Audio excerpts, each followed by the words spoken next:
Welcome back, my friends, to the Alarmists, conspiracy theories and coffee.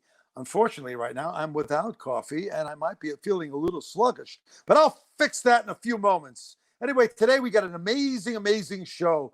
We are going to start it off with a discussion about an amazing UFO experience. That's right, the space station actually had the video feed running and caught a projectile in front doing crazy things back and forth, defying the laws of gravity. And it is amazing to behold. Is this China? You know how Trump says it, China? Or is it Russia? I don't know, man. Maybe it's some guy in Staten Island with a laserium show and he got it out in space with all that juice they have in Staten Island. Who knows? But we're going to talk about it. And let me tell you something. This is a genuine UFO experience. And I actually have one. And George Flowers, who's going to be on the show a little bit later, we're going to share our stories about that because I'm telling you, man, I know there's life out there at some other planet, in some other universe, some other galaxy. They're going to come. And I bet you they're watching the show right now. Of course. And now we're going to shift to a serious subject. Do you believe this? The U.S. government is spending $53 million a year to do the national anthem and have the major league sports players of all different sports, baseball, football, to come out there and stand and to pledge to the allegiance to the national anthem and to have military tributes. $53 million. I mean, this is what we call paid patriotism. It's fake news. This means that a guy like Colin Kaepernick, maybe he's a little cunning. Maybe when he kneeled and wouldn't get up, maybe there's a reason. Maybe he knew about this. It's horrible that you have to pay to get the players to sit there out in the, to sit there out to stand for the anthem. You know that before 2009, this didn't exist. The players stayed in the locker room. They did the national anthem, and it was play ball. I'll tell you something. When you have to pay to get the players to stand for the national anthem, to do these military tributes, something is wrong somewhere. Now, here's another thing to think about, a conspiracy theory. Why were Asian people all over the country wearing masks way before the coronavirus started to hit in China and here? I'm not going to tell you the answer right away. We're going to talk about that later, but I'm telling you, it's not as obvious as you might think. You know, we all think that China started it, and yes, they did, although they deny it. But why they wear masks and why they were wearing them before the coronavirus hit, there's a real reason, and we're going to get to the bottom of it. And Dr. Fauci, we're going to talk about Dr. Fauci tonight. He duped America. He told America, you don't need an N95 mask. All you need is a cloth around your mouth and a basic mask, but not the N95. And you know what? He admitted it in an interview that in March, when he told America, you don't need the N95 mask, he was being selfish. He wanted it all for the first responders, for the healthcare workers, because you know what? He knew that unless he did that, there would not be enough N95 masks to go around for them. And you know what? If they get sick, who's going to take care of our sick people? So there's a big debate here. Does he have the right to do that? Was this a good call? Should he have told the truth? We're going to talk about this a little bit later. And what's with Kellyanne Conway's new look? Did you see that? A nice little coif, lots of makeup, lady of the evening. I don't know. But let me tell you something. She's looking very, very, very different than she's ever looked. She did a Fox News interview, and all of a sudden, everybody's looking, going, Kelly, baby, what's up? I don't know, man. It's getting kind of wild out there. And then we're going to talk a little bit about Howard Stern, because I talked with Grillo, and there's a lot more to this story as it unfolds. All right, here we are. Our next guest, our first guest, is Rick Kay. Now, Rick and I, believe it or not, he's not going to like this, but we know each other for 45 years. We grew up together, and we've acted on stage together. Rick and I know each other really, really well, and we always are talking about conspiracy theories. Rick is actually kind of an unsung hero. He's actually in the staffing industry, and he's actually finding people jobs. And in an environment like this, we need a guy like Rick out there trying to help people find work, because right now we have so many unemployed, and somebody like Rick is a powerful, powerful presence in our workforce. Anyway, let's bring him on. Rick Kay. Here we are, Hey. Mr. Kay. There you are. Good morning. How are you? All right, we're doing very good. You have any coffee? Did you go to Starbucks? I did, and I want to say good morning, Vietnam. All right, I'm glad you got that out of your system. I had to get that out. I'm sorry. I always wanted to do that. I used to love Robin Williams when he did that in that movie, Good Morning Vietnam, if you remember. Yes, I remember it very, very well. Now, today we're going to be debunking its truth or untruths, conspiracy theories. And the first one we're going to show, there was a UFO by our space station, which just had the launch. And I'm telling you, this projectile it definitely has to be something from another world. Or was it China? You know how Trump says it? China. Or was it Russia? China. No, China. Not vagina, Rick. Get your mind out of the gutter. It's China. China. Was it Russia? Or was it some guy in Staten Island with a laser show that had so much juice you could see it from space? Anyway, we're going to show the clip right now. Put the clip on, Noah. Here it goes. All right, watch this. This is pretty fascinating. I mean, there's no doubt that this is a UFO. And this thing, it moves. It breaks all the laws of gravity. All right, keep your eye closely on the screen. It's tiny, but you'll see it. Here it comes. Watch this thing. There it is. You see it? Yeah. And it's moving. Look at it. Yeah. Oh my God. They're watching the show, Rick. We got some aliens. You know what? It could have been a satellite. It could have been that can move like that. Around. That can move like that. Look at the way that's moving. Nah, no way. No way. I think it's space debris. I think it's space debris, my friend. Space debris? Why do you think it's space debris? It's just it's that's what it looks like to me. Yeah, I'm telling you, maybe it's your trash. I've seen some of the shit you throw out. It's pretty scary. It could be into space. Yeah, this is pretty wild, man. Look at this thing. I have never seen anything like it. Well, I don't know if you saw a couple of months ago that the Pentagon and the Navy released 3 videos of F-15 airline pilots following UFOs. So if you go back to that was legitimate. Do you think there's alien beings out there? And I'm not talking illegal aliens from Cuba, Rick. I'm talking about, guys with the little beady eyes and the antenna. I do. I'm a firm believer in that.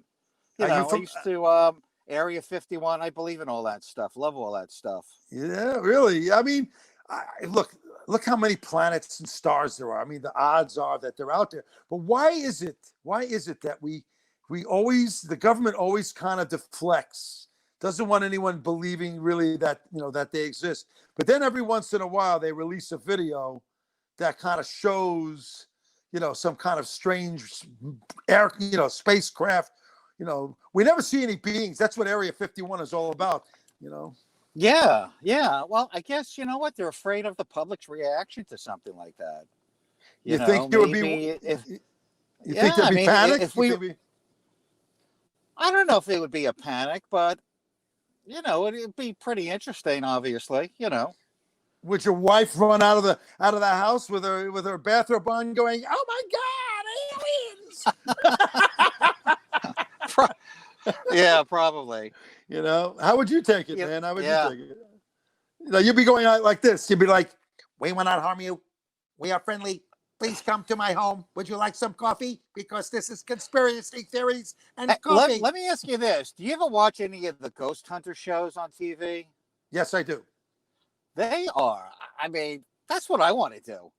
You want to go? I would love to have a show like that. Do you believe in ghosts? I think that, when we go, we don't really go. It's our physical vessel that goes. But I think, they say that there's an electric pulse in every human being. So maybe that's our soul, that's our aura. I don't know, but I definitely Yeah. like to. I mean, if this is all there is, this is pretty fucking depressing, Yeah, definitely. You got a Definitely. virus trying to wipe. You know what? I just thought of, we could do our own show. We could become ghost hunters also. Yeah, listen. The last time I spoke to you, you were telling me I should get an ice cream truck, and I. It's a good thing I didn't. Hey, you know what? It's still not a bad idea.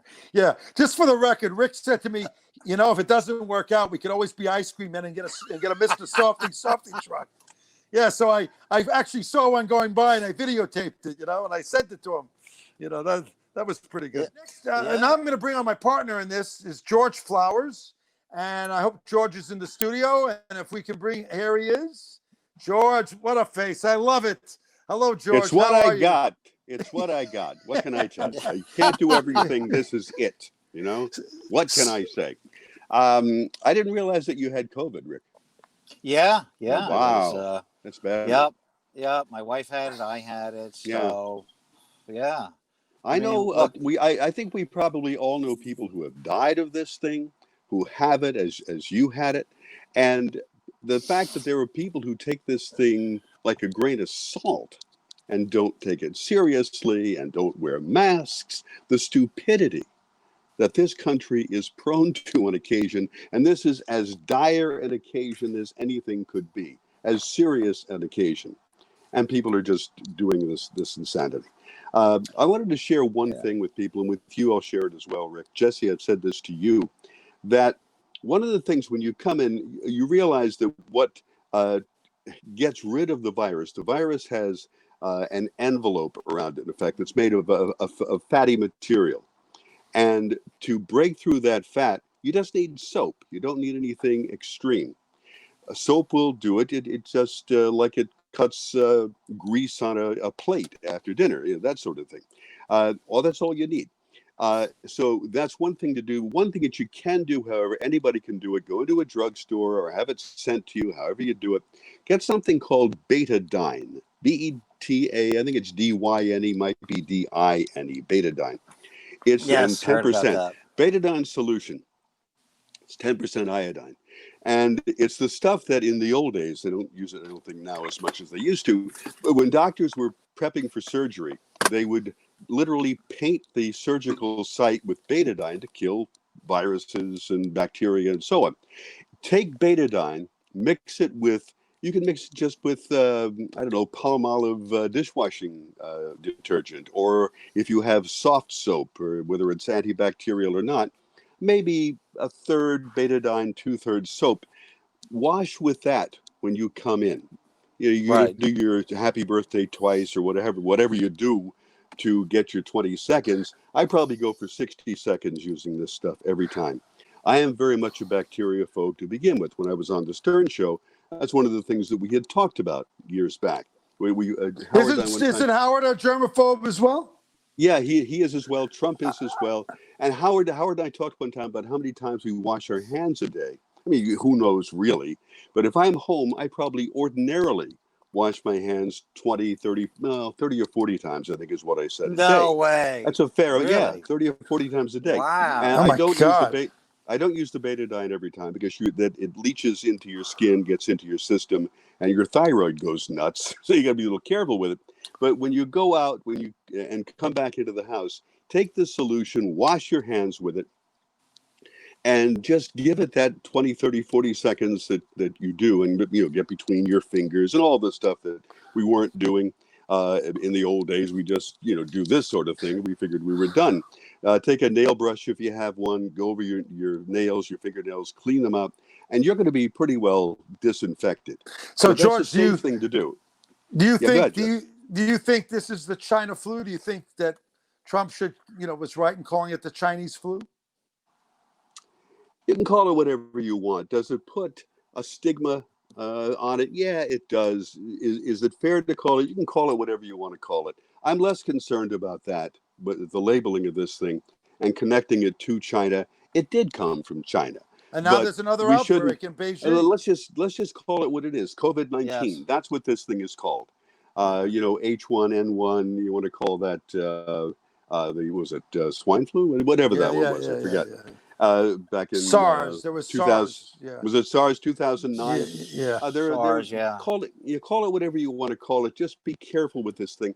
This is not going to go away tomorrow. This is not going to go away anytime soon. This may not go away for years upon years. It's going to be with us. This is a mutating an actively mutating virus.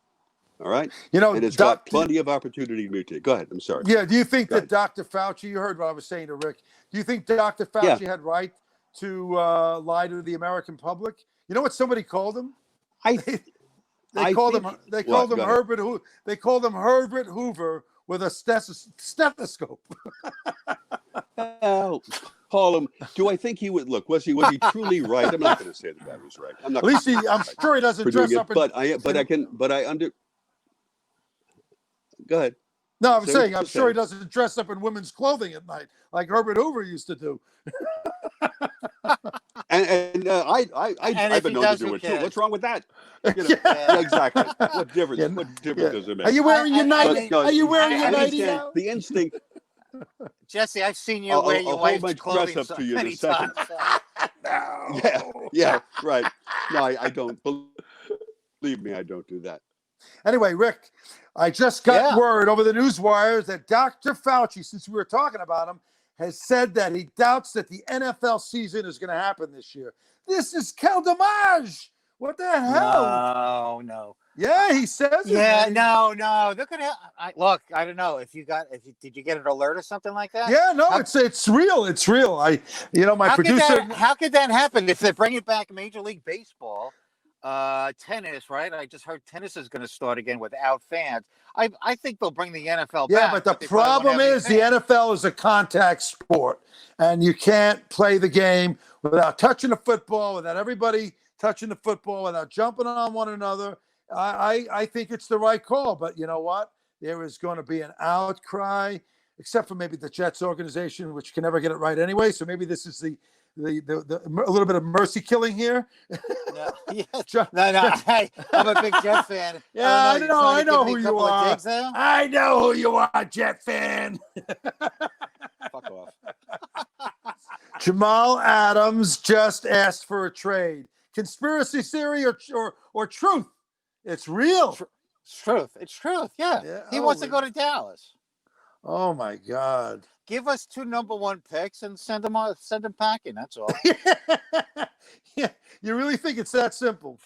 Yeah. Yep. I do. Man, our world has been turned upside down. All right. Enough about COVID-19. Enough about professional sports having to do the anthem. Enough about Dr. Fauci.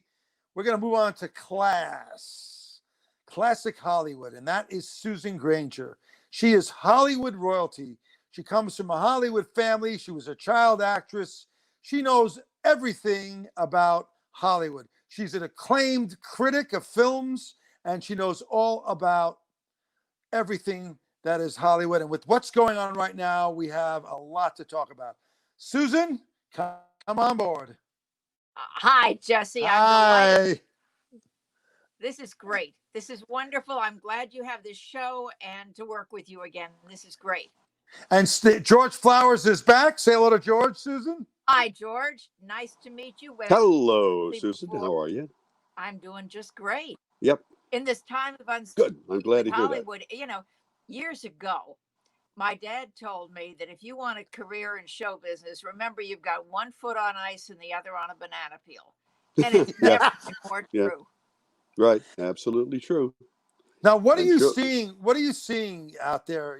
I mean, I know you're in Connecticut, but I know you talk to Hollywood every day. What are you hearing on the streets there? I mean, I know some productions are starting to ramp up again. They are. Well, the good news is that animation was going on the whole time because the animators could work from home, but everything shut down that I know of. My son, Don Granger, is the head of production at Skydance, and he's been working from home for the past 3 months. So everybody has been. Everything shut down there the way it did every place else. You couldn't have any movies being made, any television shows, but people were working from home, and there's a lot on the docket because basically movies comfort, inspire, and entertain us. and we need them. And we've been watching so much television, which of course movies now are being made for television, and the Academy now will allow movies that were released on television, particularly through Netflix, to be eligible for the Oscars. So it's changed everything. But uncertainty is still the mood everywhere. Do you think that we'll ever have a movie going experience again in the theater? You know, we always used to look, you think so? Because like AMC said they can't sustain themselves, that they might go under. Are we going to ever get that theater experience again? Absolutely. Well, what you're going to get this summer is the drive-in theater experience. They're opening all over the place. People like to sit in the dark together and be entertained. Now, how they're going to do it is the question. Are you going to have 50% capacity, which frankly, we usually go to the movies for a matinee on a Friday because I like to see it right away. The theater's rarely filled. So I think where it's really going to affect them maybe Friday and Saturday nights, but I think theaters will still be in existence because people want them to be. Now, give the viewers a little bit of background on you. You're an amazing person, and you know. Well, I have to tell you, I think Broadway's a whole other thing because that they can't take out every middle seat with that. But anyway, my background basically is I grew up in Hollywood. My dad ran a studio. His name was Sylvan Simon. When he died, he was head of production at Columbia Studios. He made movies like Born Yesterday and All the King's Men, and he died when he was making From Here to Eternity. And then my stepfather, after he died, my mother remarried, and my stepfather was Armin Deutsch, who was a producer at MGM. And I always say I have two fathers because my stepfather then adopted my brother and myself. So I really had two fathers. They were both in the movies. My brother has gone on to be in the movies. He's been a producer. He's made movies. And now my son is the head of production at Skydance. So when I moved east and got married, there wasn't much production here, and I didn't want to be in New York. I was raising two children in Connecticut, so I became a critic. And I studied journalism with Pierre Salinger. And Pierre Salinger, back when I went to Mills College, was the night editor of the San Francisco Chronicle. So he taught at Mills, and that was how I got into journalism. Wow. So, because I didn't know this. Wow. You never told me this before. Pretty amazing. You know, I love, yeah, that's true. I love how you just rattled off three of the greatest classic films that we've ever had. From Here to Eternity, Born Yesterday, and All the King's Men. Oh my God. Dad's movies. Unbelievable. When you but he also did Red Skelton, Abbott and Costello. A new book's going to come out on him, written by David Tucker. Red Skelton called him the greatest comedy director he ever worked with. So it'll be very interesting when I get a chance to read this book. Anyway, one of the things that I find fascinating is the way, the way that they're going to be handling certain aspects of the filming process, like sex scenes. I read a story that they're actually going to blow up these blow up dolls that they're going to use for sex scenes. I mean, it's ridiculous. I haven't seen. I think there are people who are going to be on the set, and they're going to, everybody's going to give permission for what they're doing. But I don't think they're going to use blow up dolls. I think that was probably too much reading the New York Post. I mean, that's crazy. So. There are going to be a lot of changes and a lot of diversity changes, and there are going to be 10 Best Picture nominees, and everything's going to be pushed into 2021. Now that the Oscars are going to be in April, and today I'm part of the Critics' Choice, and that's going to be on March 7th. So everything, because of the virus and because all of the production schedules are now going to be later and later, insofar as release goes. I just heard that Mulan will be on July 24th, and Christopher Nolan's spy flick Tenet's going to be July 31st. Wonder Woman 1984 is going to be October 2nd. I know my son's movie, which is Top Gun, Maverick, is going to be in December. So it's a lot. So a lot of movies are being pushed to later in the year. And so that's going to be a big change. And obviously they're working on diversity. And I'd like to talk about a movie you can see tonight. that is going to figure in next year's Oscars, if I'm right. It's Spike Lee's movie, Da 5 Bloods. Have you seen it? Not yet, but you bring up a very, this is a very interesting time. And now that we've had Black Lives Matter and all this awareness being created about racial inequality, how is that going to affect the way making movies are getting done in Hollywood? You even said to me, you want to write about, films that have, Spike Lee offers a film with people of color who are acting in it, but there aren't many choices. How is that going to change the way, they can't ignore it anymore. Racial inequality and has been an issue with the Academy for a very long time. This time, I think real change needs to take place there as well, don't you think? Well, the only way the Academy can change, the only way that critics can change, the only way the Golden Globes can change all of this is if the movies get made. Then we can evaluate them and see which are the best performances. And as a critic, I've really been under the gun. People have said, well, why haven't you named more people of color? Not particularly to me, but the groups that I belong to. And the answer is the movies have to get made, and they have to be good quality movies. And that's why I was so excited when I saw Da 5 Bloods, because I gave it a total 10. I do a wow. 10, and you can see my reviews, plug coming, www.susangranger.com.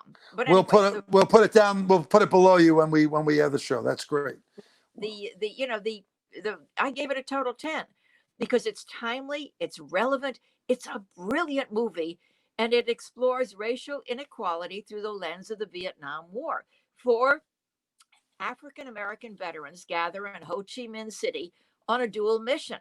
They want to recover the body of their commanding officer who was killed, whom they revered, but they also want to find a cache of gold bars that they buried years ago. And this is only, Spike Lee says he was influenced by the treasure of Sierra Madre. And this is what it's like, and it's on Netflix tonight. You can see it anytime. And I really believe that Delroy Lindo is going to be nominated as Best Actor. Wow. And I think maybe, because they've given us a terrific movie that we can really work with now. That's fantastic. When this film gets nominated, that's going to be, because Spike, how many times he's protested not getting a nomination or not winning. He's very vocal about it. So, right.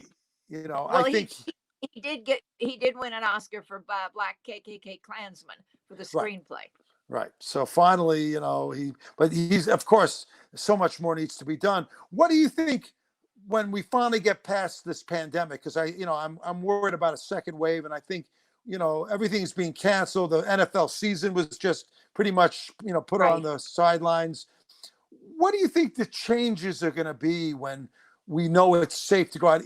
Hopefully we'll get a vaccine in the early part of next year. And even if that doesn't happen, there's always a chance that the virus might just die out like SARS did. And they're find better treatments for it.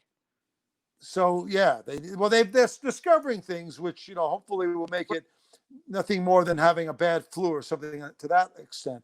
But once we get back ingrained in society, once we all start to find that shred of normalcy again, what will that normalcy look like in Hollywood?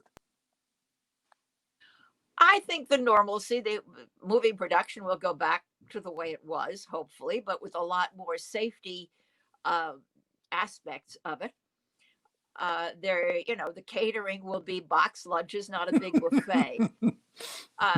That sort of thing. But movies will get made because we need them. Thank you, Susan, so much for coming and joining me on The Alarmists, Conspiracy Theories and Coffee. I don't have any coffee today. I'm feeling it. We'll do it again because I want to talk about Aunt Jemima and I want to talk about all the other things that are happening. Absolutely. I'll definitely have you on again. And I want to have James come on as well. He's an amazing man. Absolutely. Without his technical knowledge, I couldn't do this. Thank you, James. Thank you so much. Thank you so much.